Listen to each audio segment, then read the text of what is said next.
Hello সবাইকে, চলে এলাম আবার একটা নতুন ব্যাগের ভিডিও নিয়ে। এটা একটা মালাই কটের দড়ি, যেটা দিয়ে খুব সুন্দর ব্যাগ হয়। আর এই দড়িগুলো খুবই সফট এবং সিল্কি হয়। ভিডিওতে কতটা বুঝতে পারছো আমি জানি না, কিন্তু দেখো হাতের মুঠোয় পুরো থেকে যাচ্ছে। তো চলো, প্রথমে এই ব্যাগগুলো বানাতে গেলে যেটা আমাদের শেখা প্রয়োজন, এই ব্যাগের কিভাবে মাথাগুলো তৈরি করব, সেটাই হচ্ছে এটার প্রথম পার্ট। তোমরা যারা বিগিনার আছো, যারা জানো না, তাদের কিন্তু প্রথমে এই কাজটাই শিখতে হবে।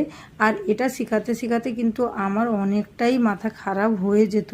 স্টুডেন্টদেরকে এক একজন ধরতেই পারতো না, কিন্তু হাতি ঘোড়ায় কিছুই না, একটু মনোযোগ দিলে কিন্তু হয়ে যায়। তো আমাদের অঙ্কে যে সাইনগুলো রয়েছে, যেরকম যোগ, তো যোগের সাইনের মতো করে দেখো দুটো দড়িকে এরকম ভাঁজ করে নিব।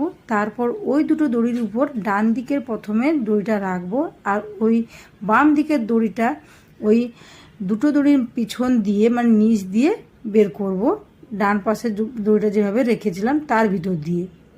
এবার বামের পালা, বাম দড়িটাও দেখো দুটো দড়ির উপর রেখেছি, ডানের দড়িটা ওই ফাঁকা জায়গা দিয়ে বের করব।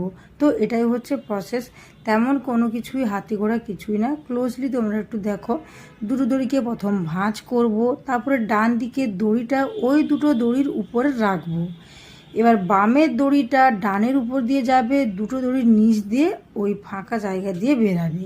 এটাই হচ্ছে ব্যাপার। তো যখন আমরা গিট দিব, হয় ডান দিক থেকে শুরু করব, না হলে বাম দিক থেকে শুরু করব, যে কোনো একটা সাইড থেকে কিন্তু করে যাব। আর এটাই কিন্তু ব্যাগের মূল একটা বিষয়, যেটা পুরো ব্যাগটাই কিন্তু এইভাবেই চলবে, ডান বাম ডান বাম। যেহেতু আমার এটা ইজি হয়, তাই আমি ডান বাম দিয়েই করি। তোমাদের যেটা ইজি হবে সেভাবেই করবে।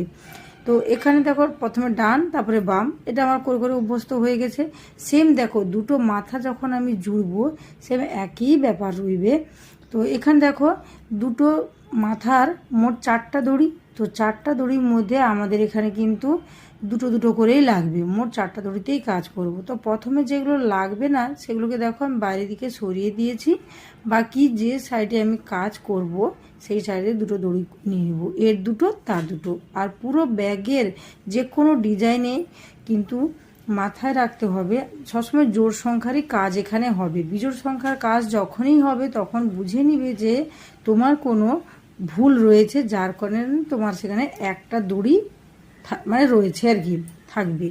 আর যে কোনো ডিজাইনে দেখবে 4টা না হলে দুটো, এইভাবেই কিন্তু দড়িগুলো লাস্টে বেরাবে। তো এখানেও দেখো দুটো দুটো করে নিয়েছি, মাঝে দুটোকে মিডিল করে নিয়ে বাম ডান বা ডান বাম এইভাবেই কিন্তু আমরা জুড়ে যাব। তোমরা বুঝতে পারলে কি না অবশ্যই আমাকে জানাবে কমেন্টস